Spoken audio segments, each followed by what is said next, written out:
রাজকন্যাকে খুঁজে আনতে পারিসনি, এবার তার মাসুল গুনবে তোর মা, তারপর তোর বাবা। একে একে সব করে শেষ করবে খোক্কস রানী, কেউ ছাড় পাবে না। ওমা, এই সবুজ লতা পাতা জড়ানো মেয়েটা আবার কি? দেখে তো খোক্কসই মনে হচ্ছে। যাকে মারধর করছে সে কে? কি জানি অরুন্ধতী অবিরাজ যে কোথায় গেল, কখন থেকে খুঁজছি।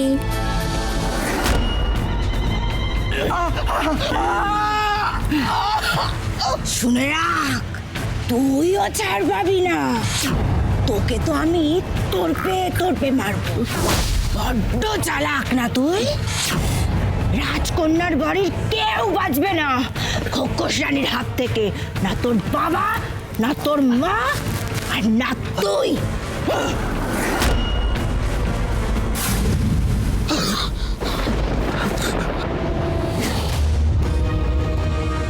কথাটা মনে রাখিস। চলো।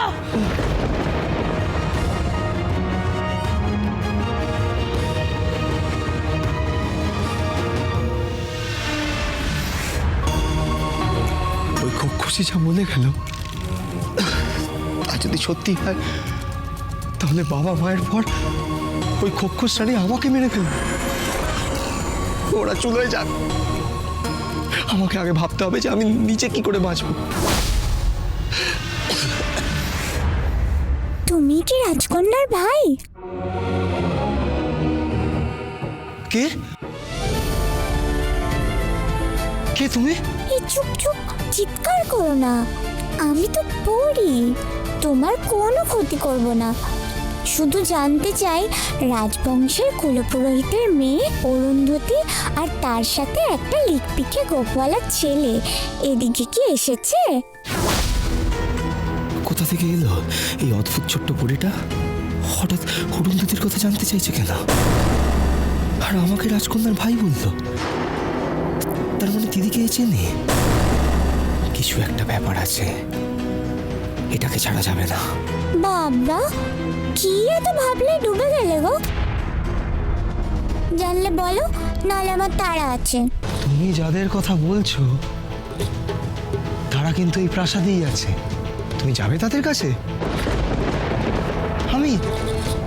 আমি তোমাকে নিয়ে যাব। হ্যাঁ, যাবো তো। যাক বাবা, ওদের সন্ধানটুকু পেয়েছি। মনে হচ্ছে বাঁচার একটা উপায় পাওয়া গেছে। দিদির সন্ধান যদি এর কাছে থাকে, তাহলে তো সোনায় সোহাগা। তাড়াতাড়ি চলো। হ্যাঁ চলো, এসো আমার সাথে।